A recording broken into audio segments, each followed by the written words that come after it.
Australia में Albanese government, labour government जो है वो बहुत बड़ी बड़ी तब्दीलियां मुतारिफ करवा रही है।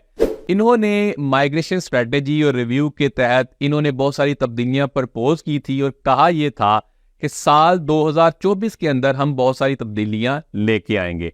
उन तब्दीलियों में जो सबसे ज्यादा तब्दीलियां थी वो थी स्पॉन्सर्ड वीजाज की और स्टूडेंट वीजा से जुड़े हुए और दूसरे वीजाज की, यानी सब क्लास 500 और सब क्लास 485। अब सब क्लास 500 के अंदर इन्होंने क्या किया, इन्होंने तब्दीलियां काफी लेके आई, लेकिन एक तब्दीली जिसपे मैं स्पेसिफिकली बात करूंगा, दूसरी पे मैं कर चुका, वो ये है कि इसमें इंग्लिश प्रोफिशिएंसी को बढ़ा दिया गया है। पहले आमतौर पे क्या होता था कि अगर आपने अपना वीजा अप्लाई करना है तो आपके पास 5.5 ओवरऑल स्कोर अगर इंग्लिश का है तो आपका वो चल जाएगा, आप एलिजिबल हैं वीजा अप्लाई करने के लिए। ये बात ध्यान में रखें कि जो एडमिशन की कंडीशंस हैं वो अलहदा से होती हैं, यानी अगर किसी ने एडमिशन लॉ में करवाना है तो वो यूनिवर्सिटी की जानिब से कंडीशन आ सकती है, या आईटी में जाना है तो वो यूनिवर्सिटी या कॉलेज की तरफ से कंडीशन आ सकती है। वीजा अप्लाई करने के लिए 5.5 ओवरऑल स्कोर ही था। इसी तरह उन्होंने मिला के जो था आपको एलिकोस के वो तकरीबन 4.5 के ऊपर भी आप एलिकोस के साथ मिला सकते थे, लेकिन अभी वो भी चेंज हो गया। तो आइंदा से जो तब्दीली ये आई है एक स्टूडेंट वीजा की प्रोफिशिएंसी इंग्लिश की, वो ये कि ओवरऑल आप 6 होंगे तो आप एलिजिबल हैं वीजा के लिए, स्टूडेंट वीजा आप अप्लाई कर सकते हैं उसी सूरत में। दूसरा, सब क्लास 485 या टीजीवी पोस्ट स्टडी वीजा या ग्रेजुएट स्ट्रीम, इसके ऊपर भी तब्दीली आ गई। वो तब्दीली 2 है। एक, इसके लिए पहले यूं होता था कि इंग्लिश प्रोफिशिएंसी आपको चाहिए था overall 6, not less than 5 in any criteria. आपका किसी भी मॉड्यूल के अंदर जो है वो 5 से कम ना हो, लेकिन ओवरऑल आपके पास 6 होना चाहिए।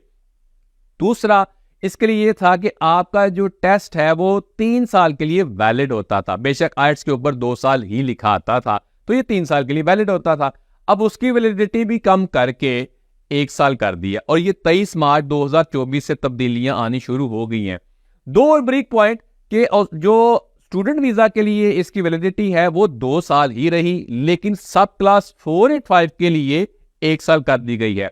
एक और चीज को जानने, एक और बारीक फर्क जो कि ऑलरेडी मौजूद है और ये ऐसे का ऐसे ही है, वो ये कि जो स्टूडेंट वीजे की इंग्लिश की रिक्वायरमेंट है वो at the time of decision है, यानी जब आपकी एप्लीकेशन डिसाइड हो रही हो तो आपकी इंग्लिश प्रोफिशिएंसी जो है वो सेटिस्फाई करती हो 6 ओवरऑल, नॉट लेस 6 ओवरऑल और स्टूडेंट के लिए।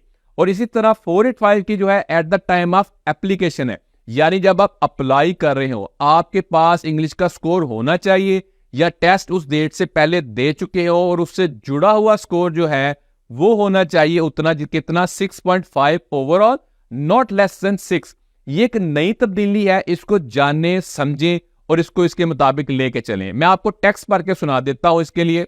English language requirements for student and graduate visas will be increased to improve the quality of students' education experience to reduce potential workplace exploitation.